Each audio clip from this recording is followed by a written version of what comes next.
भारत में और मोदी जी के आने के बाद ये खत्म हो गया कि कौन अनुसूचित जाति का है, कौन अनुसूचित जनजाति का है, कौन अल्पसंख्यक है। मोदी जी ने जितनी भी योजनाएं बनाई वो योजनाएं बनाई मनुष्य को मानकर कि अगर कोई मनुष्य गरीब है, अगर कोई मोहतरमा गरीब है तो उसको सुविधा मिलेगी। अगर जल जीवन मिशन का नल लग रहा है तो उसमें क्या देखा जा रहा है कि अल्पसंख्यक है तो इसके घर में नहीं लगेगा, या अनुसूचित जाति का है तो इसके घर में लगेगा। सबके घर में नल लगना है। तो पानी की व्यवस्था, चाहे वो हिंदू हो चाहे मुस्लिम हो, कोई भी हो, पीने का पानी जीवन जीने के लिए सबको जरूरी है। मैं खुद गैस के कनेक्शन पिछले 1 साल से बांट रहा हूँ। लगभग उन गैस के कनेक्शनों में जब मैं वितरण करता हूँ तो 25% मुस्लिम महिलाएं होती हैं। हम कभी उससे भेदभाव नहीं करते।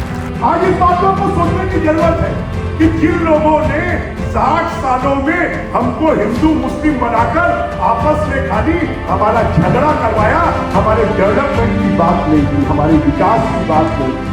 चलो मैं छत्तीसगढ़ में मुस्लिम भाइयों से पूछता हूँ, चलो बताओ, 4.5 साल में ये भूपेश बघेल ने हमारे अल्पसंख्यक समाज के लिए कोई एक भी काम किया हो तो बताओ, एक भी काम किया हो। आज भी मेरे इलाके में संजय नगर आता है, संतोषी नगर आता है, बैजनाथ पारा आता है, छोटा पारा आता है। जरा एक वहां का मुस्लिम भाई बता दें कि उनके सामने कोई भेदभाव होगा। क्योंकि हम मानते हैं जो मुस्लिम है वो वोट बैंक नहीं है, सिर्फ वो हमारे देश का नागरिक है, वो भी एक मनुष्य है और उसको भी वो सब चीजें चाहिए जो बाकी लोगों को चाहिए। भारत एक गुलदस्ता है और उस गुलदस्ते में जब तक रंग बिरंगे फूल नहीं होंगे तब तक वो गुलदस्ता सुंदर नहीं बनेगा।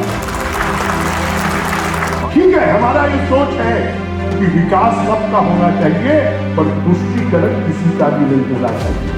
विकास जरूरी है तो फिर किस बात का भेदभाव, किस बात के अलगाव, किस बात के लिए भड़कावा।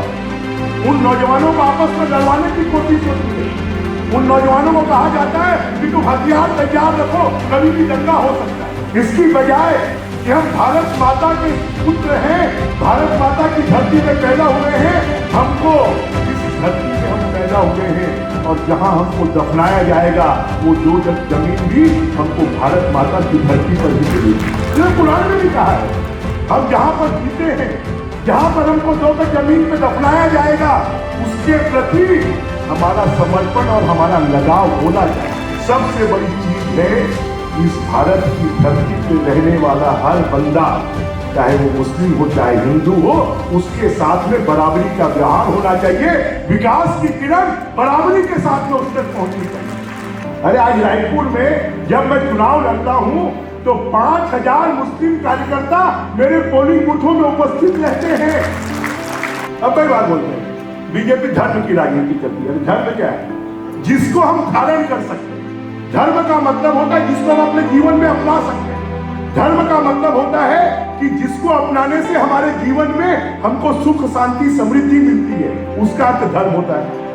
मजाक बना दिए धर्म की राजनीति, धर्म की राजनीति, धर्म की राजनीति क्या है? हाँ, हम धर्म की राजनीति करते हैं। हमारी जो धर्म की राजनीति है वो मानव का और प्रकृति का विकास है, सुख शांति समृद्धि का विकास। हमको इसको, इस सोच को बदलना पड़ेगा और लोगों को बताना पड़ेगा मुस्लिम जो है वो विकास का साथ देता है, वो तरक्की का साथ देता है, वो अमन का साथ देता है, वो अमन पसंद है और जो उनका विकास करेगा, जो उनको तरक्की देगा, जो उनको नौकरी देगा, जो उनको प्रधानमंत्री आवास देगा, जो उनके घर में नल लगाएगा, उसका साथ देगा। जिस दिन हमारा अल्पसंख्यक समाज ये तय कर लेगा उस दिन जो वोट के ठेकेदार समझते हैं कि मुस्लिम वोट मतलब हमारा है, उनका चेहरा बेनकाब हो जाएगा और उसके चेहरे को बेनकाब करने की जरूरत है। मैं इसी भावना के साथ में कि आने वाले नवंबर के चुनाव में और 2024 के लोकसभा चुनाव में हम विधानसभा चुनाव में भारतीय जनता पार्टी की सरकार बनाएं और छत्तीसगढ़ का विकास करवाएं, हमारे अटल बिहारी वाजपेयी के सपनों को साकार करें।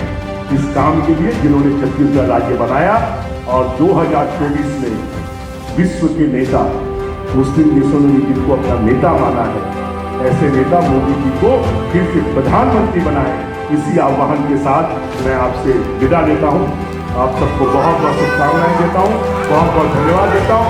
भारत माता की भारतीय जनता पार्टी जिंदाबाद, जीतेगा भाई जीतेगा, बदल वो बदल वो